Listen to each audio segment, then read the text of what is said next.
Hi, everybody. This is Sue Hall and Tristan McDonald, and we have yet another wonderful podcast for you.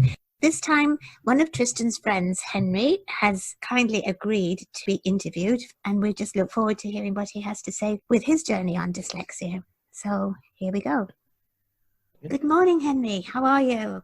Good. Thank you very much for joining us. Thank you. And we want to know about your journey. Where did it start? How old were you when you discovered you had a different way of thinking? Or did you never discover, or how did it happen? Yeah, so I went to a school called Coolchena. All my family had gone through French immersion, so they put me in Coolchena to go do French immersion. And then I believe in the second or third grade, one of the teachers mentioned to my parents that I was having some difficulty learning French. I mean, obviously, if I have the difficulty with English. So they suggested that I go get tested for different learning disabilities. So I did a series of testing, and then it came back that I was dyslexic or had learning disabilities. I don't remember all the different ones. And so after that, they took me out of French immersion, and then I wasn't really catching up with the rest of the class. So then my parents took me and put me in Fraser Academy, like a private school that's specifically for people with dyslexia and other learning disabilities. What grade did you go into?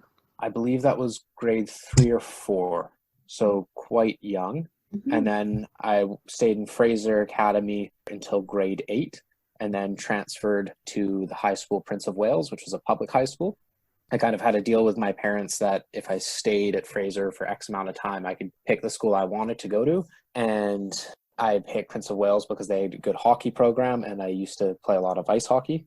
And then after not doing too well again in public school, I went to another special school called Brain Boost, which is like a tutoring program. It's online school, but they use tutors to teach the class. So it's a lot of one-on-one learning. And I graduated through Brain Boost. And yeah, that was my whole education journey. Wow, that's quite the journey. When you went to these schools, do you find their way of teaching helpful? Did you find Fraser Academy helpful? Did they approach you differently, teach you differently? Yeah, so Fraser Academy, I'll be honest, when I was younger, I definitely had kind of an issue with it. My brothers went to 2 private schools. He went to St. John's and then another private school called Shawnigan. And out of all the private school circles, Fraser Academy was always kind of ridiculed because it's specifically for people with learning disabilities.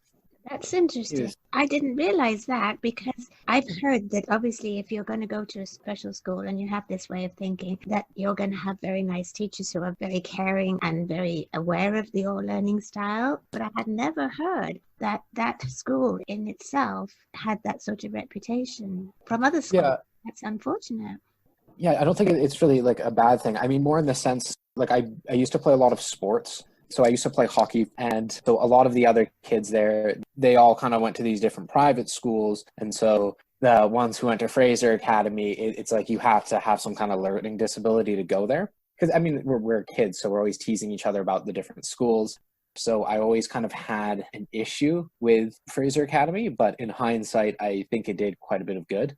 There's a lot of emphasis on like extracurricular activities. They have a really, really good music program.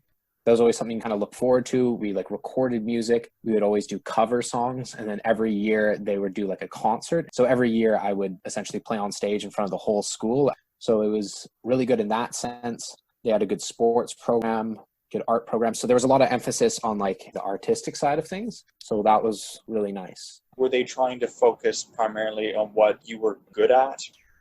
Yeah, there's a lot more of an appreciation for the arts, pretty much. Like no one cared like, oh, you got the best grade in math or in English, or you wrote some great paper. It was more like, oh, you won the music award, or you did really good at the concert. Like that was more glorified, I guess. Yeah, it was a lot of just being like, hey, even if you're not that great at, say, spelling, or you're not that great at comprehension, or whatever it is, or you have a learning disability with English, you can be better at the arts, pretty much. I really like that emphasis on it, and it showed that it's like, okay, if you can't spell but you can make a great song, there's an appreciation, if that made sense. I'm not sure if I'm explaining myself well. No, I totally get it. It makes sense. They're putting the students who have what they would label learning disability towards their strength. So how was the transition into the Prince of Wales School? Was that a bit of an eye-opener, or was it fun, or was it difficult? Or I guess I could say it was difficult. I mean, with Fraser Academy, they were always kind of on your case, if that made sense. So you could never really skip school. maybe you didn't have a sense of responsibility or like a sense of duty. Like you kind of always had someone holding your hand. And obviously at a public school, that's not there. But when going to Prince of Wales, I did go into like the skills program. So I did have extra time on tests. I had an extra block to study and to work on things. For English and math, they had like a skills class. And that was like a special thing that Prince of Wales did. Yeah. But they expected you to be a little bit more in charge, if you like, of your own destiny. Yeah, more responsible. I should probably explain that. So at Fraser Academy, you had smaller classes, and then every day you went and had like a tutoring session, and you would have kind of a one-on-one tutor, and they would kind of keep tabs on you and check up on you. And then also because it's a smaller class size, and there would actually be recourse if you didn't show up to your class because everyone kind of knew each other. It was a much smaller school. Prince of Wales, it was just, you need to show up, you need to put in the effort, you need to put your head down and work on this.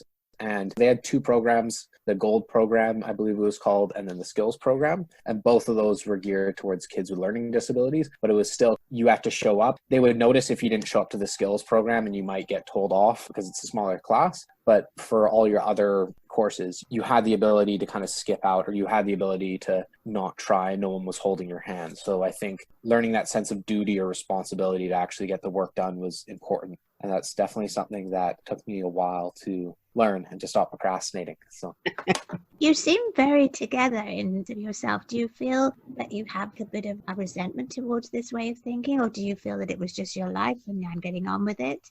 yeah, when I was younger, there's definitely a big resentment. I mean, I try not to be kind of negative about it because I don't think that does anything good. But yeah, I mean, being told, oh, you need to go to a special school. Oh, here's some extra time. Here's a specialized tutor. And I understand in hindsight, it was just people trying to help and be kind. But when you accomplish the same thing as someone else, but you've had like a tutor help you, or you've had an extra half an hour on a test, you feel like you kind of cheated almost. And I always have an issue with cheating. So Yeah, it's a little bit of a hollow victory. yeah, exactly. And one of my adults said to me he was always as good as the person next to him. So when you said about cheating, that picture popped in my head. It's funny because, like, I mean, I got myself tested when I was young, but I never went to any special schools for people with disability. And in a way, I kind of wish I did go into more of that, because in high school, I don't think they knew quite how to handle a lot of people thought like me. Because though I was given extra time during tests, and every now and then I was given scribe and kind of a tutor during a class, for me, it was just kind of putting floaties on my arm and letting me float above water. And then, okay, you've passed class, you passed school, off you go. And I wasn't really learning the material. I was just kind of regurgitating it when it came to writing a test. And so their way of teaching for me, though it was good for a lot of people at the school, it wasn't good for me to retain any of it. I was just repeating it. And so I had to get a tutor outside of school, and that was very helpful. But in a way, I wish I got the chance to go into, let's say, Fraser Academy or Prince of Wales to get that experience. When you finished school, what was the work scene like? What did you want to do? I always really liked cooking. So I went and I worked in a couple restaurants. I first started at a French restaurant downtown, dishwashing, and I did a little bit of prep work. I decided I wanted to go into insurance. So I tried to get my level 1 insurance license, which allows you to sell insurance. You can do a little bit of what we would call underwriting, kind of making the insurance policy. I did that at Langara, failed the first time. And then I was doing some summer work, like working on boats, because I live right beside a marina. And my grandfather used to boat quite a bit, and my dad used to have a boat. So I was working with this guy on his boat, and then I met his friend who was an insurance broker, and he suggested I go to do this program at BCIT called West Coast Training. It was like a 1-week course. I did that. I got my insurance license, and then went and worked at this insurance brokerage, just doing auto insurance. And then after realizing I wanted to do more commercial stuff, I went and did a 2-year program at BCIT called the General Insurance and Risk Management Program. And that kind of gives you the highest insurance licensing you can get. And then also through it, you can become a risk manager, which is kind of controlling risk for an organization or mitigating it.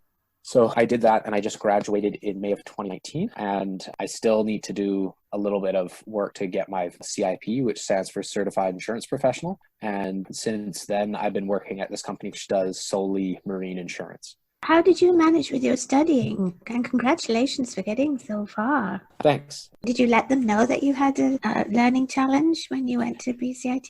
Yes. So at BCIT, it was nice to take full advantage of that. The program was quite difficult, and I needed to use my dyslexia card, as you could say. It helped quite a bit. And especially because I had all the documentation, because you can't just be like, oh, I have dyslexia. I had all this documentation. Here are all the schools I went to. Here are all my diagnoses. Anyways, I'm not going to repeat that word if I said it wrong or whatever. So I used that, and I was able to delay some of my courses. Like I would take like 1 or 2 courses out of the week. So I wasn't on the same schedule as the rest of the program. And then I was able to do my tests in a different area, but I don't think I got extra time for it because my report wasn't up to date. So they wouldn't give me extra time, but because I had evidence of having a learning disability, I essentially was able to do my exams in kind of a closed off room with earplug. Well, everyone got earplugs, but it was kind of segregated so you didn't get bothered by anyone. So that was quite nice. Did you discover that textbooks could be spoken to you by then? Or did you have to read? Yeah, I did, but like reading them made a lot more sense. To be honest, there was no kind of easy way around it. All the teachers at BCIT in the insurance program specifically were great. All you needed to do is just spend the time. Kind of all of us would get together and we'd stay at BCIT till like 8 or 10 regularly, and sometimes come in on the weekends. You just had to kind of grind through it and get it done. You did the best you could with the time available. You feel pretty down after you did an exam because this insurance stuff isn't Not a real fun experience. it's challenging. So just having the attitude of like, you did the best you could with the time available. All you need to do is get the passing mark so you can get your licensing. As long as it worked, you're good. Like all those teachers were really, really good. And I was surprised. Specifically, the insurance program teachers were just great. That's really good. Yeah. I mean, that makes learning just that much more efficient and fun. Yeah, and especially on such a dry topic, as Yeah. most people would find it. Yeah. Knowing that you have this way of thinking, what made insurance so interesting for you? I always liked the idea of sales. I do like talking to people. I mean, the other nice thing about sales is that the harder you work, I guess the more you make.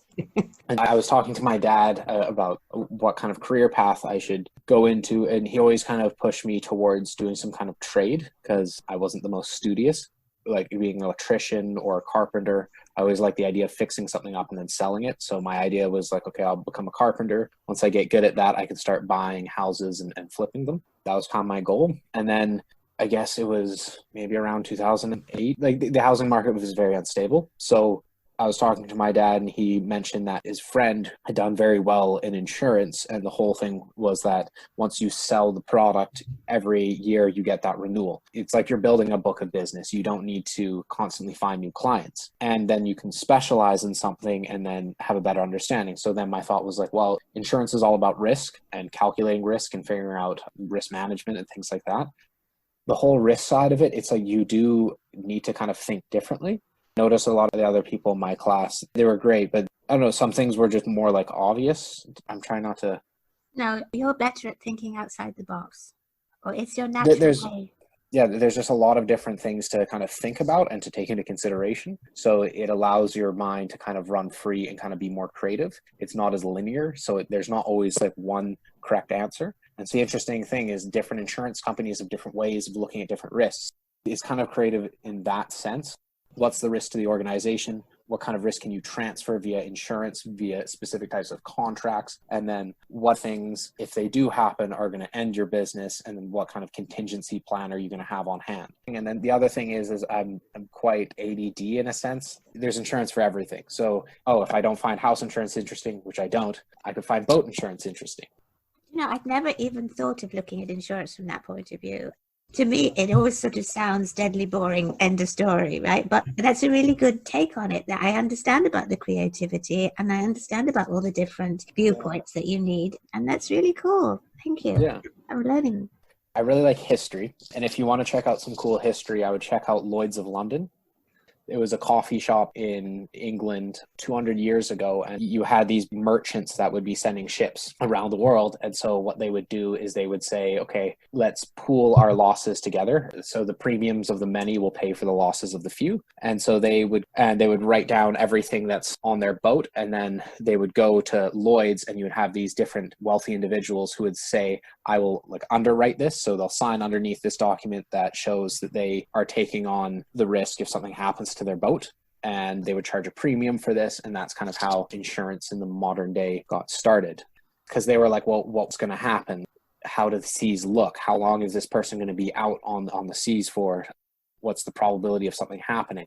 No weather forecast. Yeah. There's a lot of like gambling. It's interesting, but you could see how that could get creative. So fascinating. You totally see the appeal behind it, especially for somebody with dyslexia who thinks about everything all at once. Do you ever tell your clients that you're dyslexic? No, never. The stigma behind it's still pretty bad. Well, I don't feel that you've got the stigma. I feel that you might think other people would have it. Am I right? I don't think the clients that I deal with, I do only boat insurance. So our clients, we definitely get some characters, and I really do enjoy talking to them. Yesterday, I had quite a few conversations with some really cool people, and they have cool experiences. Like they've been out on boats for months without seeing land. They've gone through crazy storms. They've really kind of experienced life. And so you deal with some interesting characters. I don't think any of them would have an issue if I mentioned it, but I'm just focusing on the task at hand. It's not something I'm thinking about, I guess. When you grew up, how was it with the family, if you don't mind me asking? Were they supportive? Yeah, my parents have both been very supportive, but I do have two older brothers. I mean, getting teased or getting messed with, it could have been about everything. Yes, getting teased about being dyslexic. I won't go into it too much. I mean, in hindsight, I kind of laugh at it, and that's just what brothers do. And there's kind of a big age gap. So my eldest brother is 7 years older than me, and then the middle one is 6 years older than me. And they both were, I guess, lack of a better word, kind of ruffians. They both played rugby. The eldest one boxed. Yeah, so there's always kind of boyishness in the house. I used to play hockey, and I played lacrosse, and my middle brother did as well. So we would put on our gear, and his friends would come over, and we would all fight and things like that. So yeah, but there was definitely some teasing about, I guess, specifically Fraser Academy. It always kind of annoyed me because they were just like, oh, like you got special treatment. Yeah, I mean, I don't think it was anything bad. We're brothers, so we're going to tease each other about our weaknesses. Is there any like frustration within the family? I mean, I could see that they were frustrated, but it was about two things. And I don't think it was about me being dyslexic. I definitely didn't like the idea of going to a special school. I was very belligerent at school, so I did used to get into fights here and there, and I wouldn't want to participate. Like, we have to sign this thing saying we're going to follow the rules of the school. I would never sign it. I refused. So I was very stubborn in that sense. So when it came to doing homework, my parents having to deal with me being stubborn and kind of ridiculous, I think that bothered them. They were always very supportive of being dyslexic. They would point out to me when I got better at something. I remember my dad being like, your reading or your comprehension's gotten a lot better. This was like a year or two ago, and it kind of threw me off. But yeah, so they've always been supportive in that sense, but they definitely got frustrated with me just not wanting to do things, me skipping out on school or just not behaving properly. And then I think the other aspect of it was maybe that both of my brothers kind of did similar things. I believe my eldest brother is kind of the most studious, but he's still kind of anti-authority in a sense. And same with my middle brother. So we all kind of messed around and weren't kind of proper private school kids. So then when it came down to me, they're like, oh, here's the third one who's doing the exact same thing as the other two. I was like the saving grace, and I didn't pull through. So for example, like if you're my parents and you're in some social circle and their kids went all the way through school and got good grades and then went off to university, me and my brothers didn't do that. We all jumped around between schools. I don't think my eldest brother failed any years, but both me and my middle brother did. Not showing up. Yeah, just being boys, and then not going to university on time. Me going to a trade school and not like a proper university, especially because I didn't have the grades. But in hindsight, I could see my parents kind of being frustrated with that, but I know that they appreciate it because we are doing well. We've been able to learn about ourselves a lot better. And it's not just kind of this cookie cutter. Like, my dad's a lawyer. His dad was an electrician, and he actually came from Finland. we didn't follow that typical path of you go to university, you get your degree in business or become a lawyer, and then you go on to work at your dad's firm. There was none of that. So I think that would be more frustrating than my dyslexia, just for the amount of effort and time and money that my parents put into our educations. My dad was gung-ho on making us have a good education. May I share a little bit of what I would term good news now? If that's okay with you? Yeah. There's a book out there called The Gift of Dyslexia, and it's written by Ron Davis. And this gentleman discovered that we have a particular way of thinking and learning. And the gift that we have is this ability to alter our perception. I'll try and keep this as short as I can, okay? When a person is imagining something three-dimensional, if you close your eyes and you imagine something like an elephant, for example, there's a part of you that's doing the looking when you imagine. Does that make sense? Yeah, if you close your eyes, just imagine anything that you like. But know that when you have closed your eyes, there's still a part of you that's looking at that object in your imagination. You're actually looking at it. Yeah. Does that make sense? Yeah, that seems pretty normal. Well, that's because you're you. Oh dear, and you're normal to you. So if you have this object and you're able to look at it from somewhere, he calls it the mind's eye, and we can move the mind's eye. So if I kept that object still, I can move my mind's eye and see it from the side and see it from the back and see it from the other side. I could see it from anywhere I wanted to if I chose to. Yeah. You've still got that look on your face of, well, yeah, of course I can. Okay, so that's perfect. Now, the point is, in the real world, it makes us very good at certain things. It's probably why you were good at lacrosse and good at hockey, because Wayne Gretzky, for example, knows that he sees the whole game from above. Okay. Right? And that's what makes him Wayne Gretzky. However, if you put a printed letter in front of you now, so say I have a lowercase d on my hand, if I start looking at that lowercase d from all different angles, it's going to look like a P from 180 for a start. Okay? Yeah. That's not useful. And when we're at school and we're being asked to recognize these letters and we're being asked to read, then people assume that because our real eyes are looking at that word, we're seeing what they see. They don't know that we have this way of thinking, that we might be seeing things from all different angles. And actually, we don't know it. But all we do know is we're not sure what's in front of us. Yeah. So that's where the first challenge comes in. This is our gift. I could go on for ages about the wonderful things that happen because we have this way of thinking. And it's a little bit like you were saying, you can view a certain situation with all the different risks from all different angles, and it's easy. It's because you're you. You have that ability. So if you're an event planner, if you're an architect, if you're a tradesperson, if you're a carpenter, people are very good at what they do because they have this way of thinking. But put us in the two-dimensional world of print, and that's a different story because we don't want to be seeing letters from different angles. Yeah. Now, the next thing is, apart from that, we're in an education system which assumes that we all think with the sound of words. So that means that they think we all have an internal conversation, we all talk to ourselves. But because we have this beautiful way of thinking, which is very three-dimensional and image-based, we actually prefer the image-based visual thinking process and feeling process. In other words, we're not verbal conceptualizers, we're non-verbal conceptualizers. Now, our education system is built for the verbal ones. In other words, say they're the little PC computers and we just happen to be the Apple Mac. Okay. Nothing wrong with our computer. We are not miswired. We are not learning disabled. We just happen to learn in a different system. Yeah. Now, the biggest example I can give you is when you're being asked to read as a child, you're usually being asked to read phonetically. So when you see the letters CAT, you're supposed to go ka-ata. We just don't do that. It's not in our wheelhouse. But because the system says we should, that's how we're taught. And you will have been given a lot of that. You'll have been given extra help with sounding out, and we should all be these auditory processors. You with me? Yeah. The should word is what I object to, because we can learn perfectly well the way we learn visually, but we don't do sounding out. And the last part of it, there's three parts. This beautiful process, this PC and Apple Mac world. But the third part is that because we think in pictures, if I say to you, picture a boat, no problem. Picture your house, picture a car, picture a skateboard, no problem at all. Picture the meaning for the. Yeah, no. There's that one. And then picture the meaning for of, and picture the meaning for as. Yeah. 217 little words make up half of what we read, Henry. Plus, as we get older, we get concepts. So I'll guarantee you that 2/3 of what we read has no image-based meaning whatsoever. Especially in the insurance world. Can you imagine all those textbooks about statistics and mitigating? And I mean, what's the image for that? Do you know what I'm saying? So if you put all of that together, you've got this wonderful way of thinking, this system that doesn't work for you because it's PC and your Apple Mac, and the fact that we're not given enough images to keep an image going. So you get to the bottom of the page and you think, what was that about? Right? That's what makes up the challenge.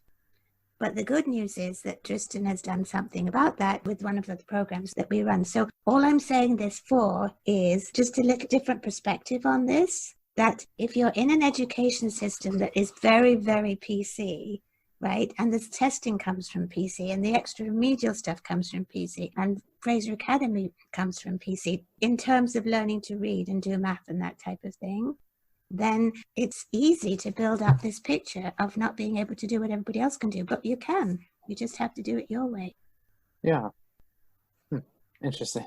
Being able to picture something is something I've always been able to do. And I've talked to a few people about this, and a lot of people can't seem to do it. But when I picture a car, I can imagine an actual 3D car and be able to spin it around, open up the bonnet, take out the engine. I've asked other people if they do that, and they go, no, I can't do that. But when it comes to putting an image behind the word the and other words like that, it's been very helpful for me, at least, to create my own image. That's one of the reasons why I took this program. It's helped me to really cement definition of certain words in my way. I'm curious because people listening to this podcast won't realize this, but Henry's face, there's a lot of processing going on here. So I'm really curious to know what you thought of that. That was a lot of information in a very short time. What's going through your head right now? Yeah. I don't know. I'm just trying to understand. I'm just trying to understand what you're saying. My thought is that, yeah, I get what you're saying with the visualization, and it makes sense to me. My thought is if something comes naturally like that, yes, I mean, if you're really having difficulty with learning something, then use whatever's easiest for you to understand or comprehend it. But learning how to read how other people do as well, now you have kind of two skills compared to just one, like, if that makes sense. Like going through Fraser Academy and kind of their slogan was teaching us how to learn.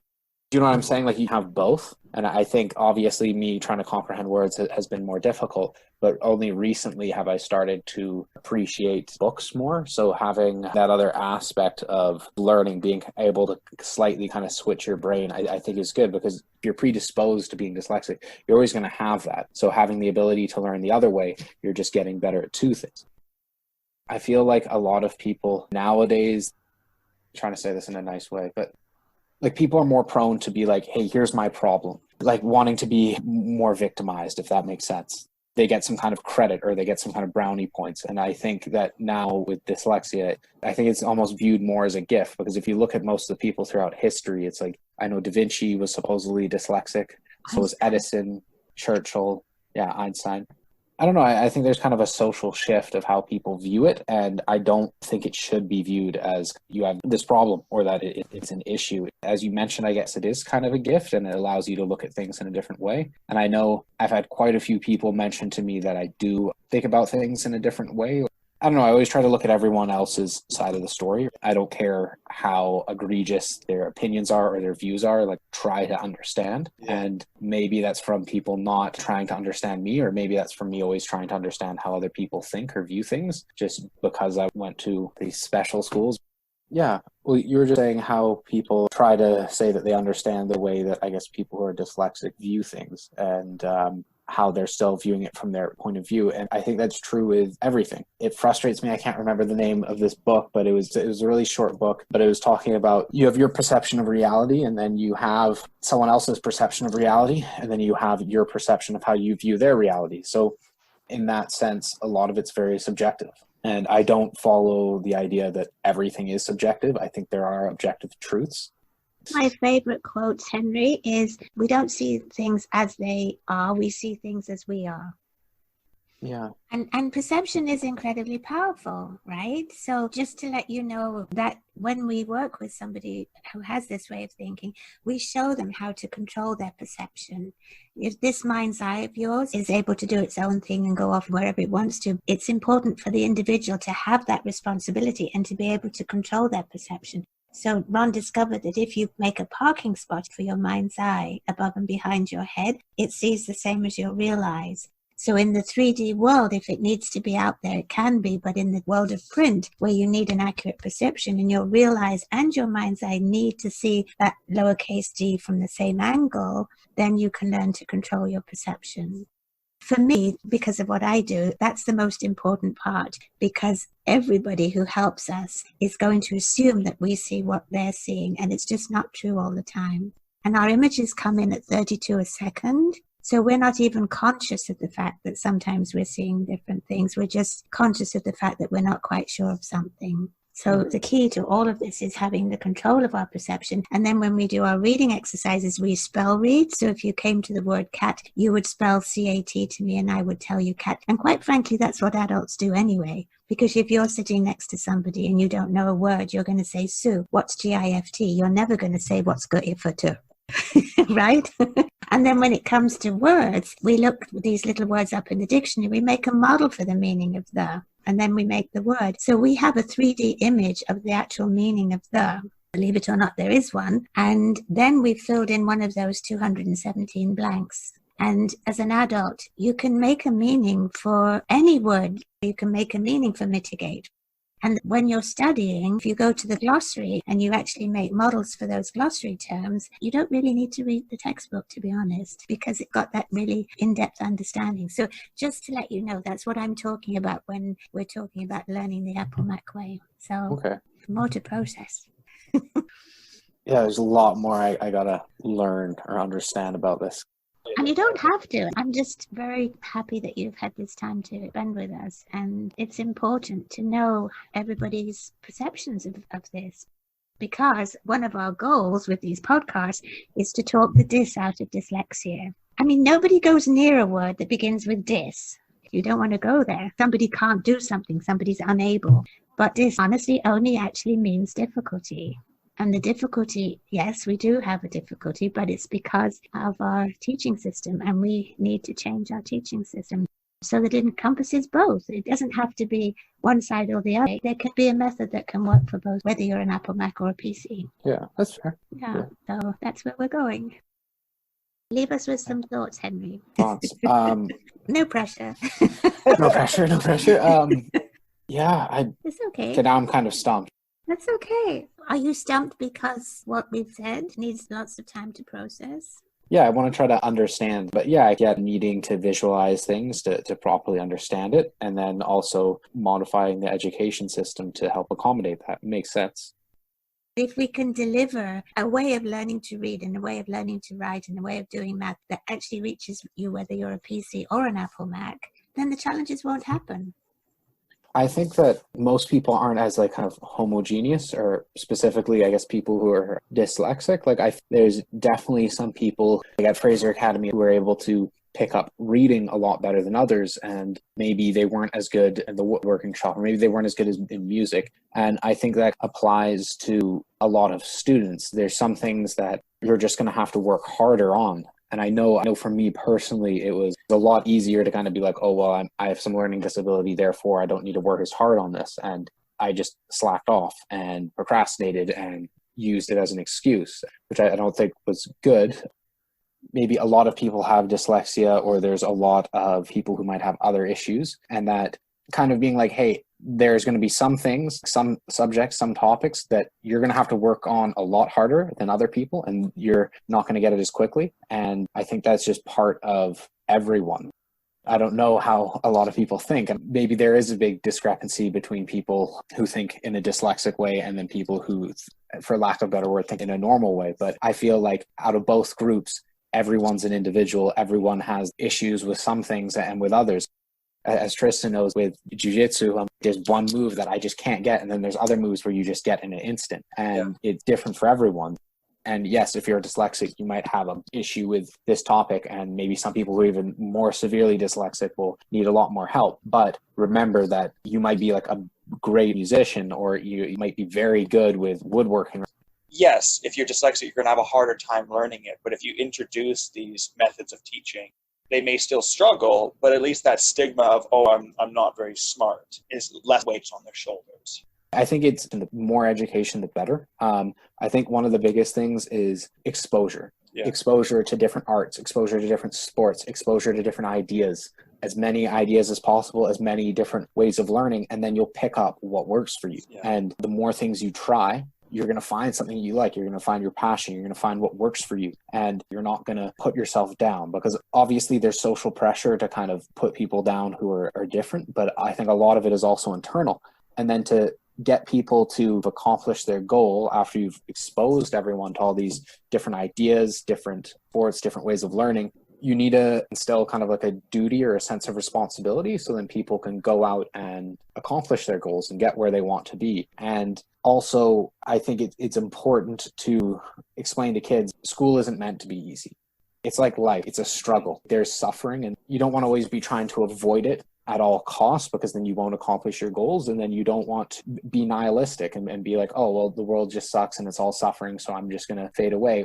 But if you could weigh unnecessary suffering, it's like school's going to be tough for anybody. It's supposed to throw you out into the real world. But if you're already at a position where you are behind, and if you can lessen the suffering for that person by introducing more ways of learning, that can help also the normal students as well as the students with this gift or disability, however you want to define it. You would still struggle in learning, but at least there'd be a bit more of a... I get what you're saying. Yeah. It's like you need something to kind of be proud of, because you're not just constantly putting yourself down. Like I remember at Fraser Academy, there was a couple students who had issues with spelling, like severely, but they were... I still do. Yeah, and me too. Spell check's great. So, but they were really, really good at playing the guitar, or they're really good at music. So they always had that thing that they could be proud of. And I think that if you get as much exposure, try as many new things as you can, you'll find something that clicks. And there's suffering that you kind of put on yourself internally. But what I meant by kind of suffering is that there are things that are external, and that there's a lot worse things than having to put your head down and grind through a textbook or work on some school project. But there's still that aspect of whatever goal you want is on the other side of hard work, and that hard work can be considered suffering. And if someone wants to accomplish their goal, they need to expect, okay, it's going to be hard to get there. You need to take responsibility for your actions and take control of your own life, and you're going to accomplish your goals. And I think, if you want to stop people from having that internal voice in your head that's kind of putting you down, you need to get exposed to all these different things, so you know, this is what I enjoy, or this is what I'm naturally good at, and there's something you can be proud about. When you have a continuum between the sound-based learning and the image-based learning, everybody occupies their own space on that continuum. And so you do have people who only think with sound and a little picture, some only picture and a little sound. You can divide the world up into three, mostly sound, mostly image, and a good mixture. So there are as many different types of dyslexia as there are dyslexics, number one. School shouldn't be tough, and we always put hard with work. Why do we do that? Work doesn't have to be hard. And it's like there's no pain, no gain mentality that I don't think needs to be there. But that's another topic we could go to. And the other thing is, if you keep doing the same thing over and over and over and expecting a different result, it's the definition of insanity. So you've got to change what's happening now, because a third of the population are not being taught in the way they learn. It's just not happening. And so if you think of it, you're not sending kids into school with an equal opportunity. What they make of that opportunity is totally up to them. But they're not going into school with that cognitive equal opportunity at the moment. And I think that's unfair. And the bit that really bugs me is when I'm getting kids come to me really truthfully believing themselves to be stupid. I can't handle that anymore. No, I think what you're saying about equal opportunity is extremely important. I 100% agree. We all agree on the responsibility part, right? We all agree on that part. And if you're able to be responsible for how you learn, then that's the beauty of it all. Yeah. Henry, we have to have you back. Yeah, okay. This has been a lot of fun. Thank you, Henry. This was really cool. And I can totally see that we have another podcast looming. We have to get you back. And I'm very, very grateful for the time that you spent with us. If you have any questions for Henry, please do contact us at info@thewds.org, and we will pass them on to him. And we will look forward to him maybe joining us in the second series. Thank you so much, and here's to next time. Bye.